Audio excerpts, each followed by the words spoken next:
Good evening मेरे dear friends. आज की इस रात में मैं आप सबके साथ एक ऐसी पावरफुल टेक्निक शेयर करना चाहता हूं जो इमेजिनेशन को रियलिटी में कन्वर्ट करने के लिए मैंने अब तक डिस्कवर की है। ये टेक्निक इतनी सिंपल है कि एक बच्चा भी समझ सकता है, लेकिन इतनी डीप है कि इसमें हर मिरेकल और हर सक्सेस स्टोरी का सीक्रेट छुपा हुआ है। आज जो मेथड मैं आपको बताने जा रहा हूँ उसके लिए ना किसी स्पेशल इक्विपमेंट की ज़रूरत है, ना सालों की स्टडी की, ना कोई कॉम्प्लेक्स रिचुअल या सेरेमनी। इसके लिए सिर्फ एक चीज़ चाहिए, आपकी फीलिंग। लेकिन कोई भी नॉर्मल फीलिंग नहीं, वो स्पेसिफिक फीलिंग जो तब आती है जब आपकी डीपेस्ट डिज़ायर ऑलरेडी फुलफिल हो चुकी होती है। मैं इस टेक्निक को कहता हूँ फील इट रियल। ये इस बेसिक ट्रूथ पर बेस्ड है कि आपका सबकॉन्शियस माइंड एक डीपली फेल्ट इमेजिन्ड एक्सपीरियंस और एक रियल फिजिकल एक्सपीरियंस के बीच डिफरेंस नहीं पकड़ पाता। जब आप अपनी डिज़ायर को फ्यूचर पॉसिबिलिटी की तरह नहीं बल्कि प्रेजेंट रियलिटी की तरह फील करना सीख लेते हो, तब ऐसी फोर्सेस एक्टिवेट होती हैं जो उस डिज़ायर को फिजिकल फॉर्म में लाने के लिए मजबूर हो जाती हैं। इस ट्रूथ का रेवलेशन मुझे एक यंग वुमन के थ्रू हुआ जो मंथ्स तक मेरे लेक्चर्स अटेंड करती रही, लेकिन उसकी लाइफ में कोई चेंज नहीं आया। एक शाम वो मेरे पास आई, आंखों में फ्रस्ट्रेशन के आंसू थे। उसने कहा, शाजिया, मैं रोज विजुअलाइज करती हूँ, बिल्कुल वैसे ही जैसे आप सिखाते हो। मैं खुद को अपनी आइडियल लाइफ में क्लियरली देखती हूँ, लेकिन कुछ भी चेंज नहीं होता। मैं क्या गलत कर रही हूँ? मैंने उसे ऑब्जर्व किया और पूछा, जब तुम अपनी आइडियल लाइफ विजुअलाइज करती हो तब तुम्हें कैसा फील होता है? उसने कहा, होपफुल फील होता है, कभी कभी फ्यूचर के लिए एक्साइटेड भी होती हूँ।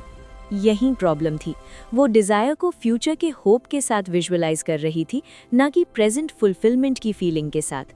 वो उस कॉन्शियसनेस से इमेजिन कर रही थी जिसके पास अभी डिज़ायर नहीं है, ना कि उस कॉन्शियसनेस से जिसके पास वो ऑलरेडी है। मैंने उससे कहा, होप तब आती है जब तुम मानती हो कि कुछ अच्छा फ्यूचर में हो सकता है, लेकिन मैं चाहता हूँ तुम एक बिल्कुल डिफरेंट फीलिंग फील करो। मैं चाहता हूँ तुम वैसे फील करो जैसे तुम्हारी डिज़ायर ऑलरेडी कंप्लीट हो चुकी हो। मैंने उसे स्टेप बाय स्टेप गाइड किया। आईज क्लोज करो, मैंने कहा। अब अपनी आइडियल लाइफ को मिलते हुए मत देखो, बल्कि खुद को अभी वही लाइफ जीते हुए फील करो। सोचो, अगर कल सुबह तुम उठो और तुम्हारी ड्रीम लाइफ ऑलरेडी तुम्हारी रियलिटी हो, तो तुम्हारे बॉडी में कैसा फील होगा? उस सैटिस्फैक्शन को फील करो, उस कंप्लीटनेस को फील करो, उस सर्टेनिटी को फील करो कि जो कुछ तुम चाहते थे सब हो चुका है।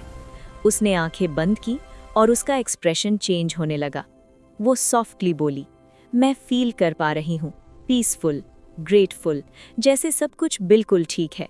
मैंने कहा, बस यही है विश फुलफिल्ड की फीलिंग। फ्यूचर के एक्साइटमेंट की नहीं, बल्कि प्रेजेंट के डीप सेटिस्फैक्शन की फीलिंग। मैंने उसे सिखाया कि वो हर रात सोने से पहले 15 मिनट सिर्फ इस फीलिंग में रहे। ना सोचना, ना इमेजिन करना, सिर्फ फील करना कि सब कंप्लीट हो चुका है। 3 महीने के अंदर उसकी लाइफ का हर वो एस्पेक्ट मैनिफेस्ट हो गया जो उसने फील किया था। इसलिए नहीं क्योंकि उसने अपने कॉन्शियस माइंड को कन्विंस किया, बल्कि इसलिए क्योंकि उसने अपने सब कॉन्शियस माइंड को कन्विंस कर दिया कि ये रियल है। याद रखो, सब कॉन्शियस माइंड लॉजिक नहीं समझता, फीलिंग समझता है। आप चाहे कितनी भी डिटेल्ड विजुअलाइजेशन कर लो, अगर उसके साथ रियलिटी की फीलिंग नहीं है तो वो सिर्फ डे ड्रीम बनकर रह जाती है।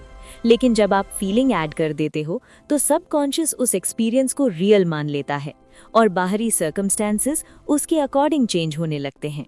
इसीलिए कहा गया है, believe that you have received it, will receive नहीं, हैव रिसीव्ड। इसलिए आज रात सोने से पहले सिर्फ एक डिजायर चूज करो जो तुम्हारे दिल के करीब हो। उसकी होप मत रखो, उसके फ्यूचर के लिए एक्साइटेड मत हो, बस फील करो कि वो ऑलरेडी हो चुकी है। Feel it real my friends, और देखो कैसे आपकी इनर फीलिंग की दुनिया आपकी आउटर रियलिटी बन जाती है।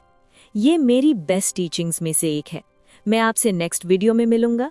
तब तक अपनी ग्रेटनेस अज्यूम करो और अपनी डिजायर्स के एंड से जीना शुरू करो।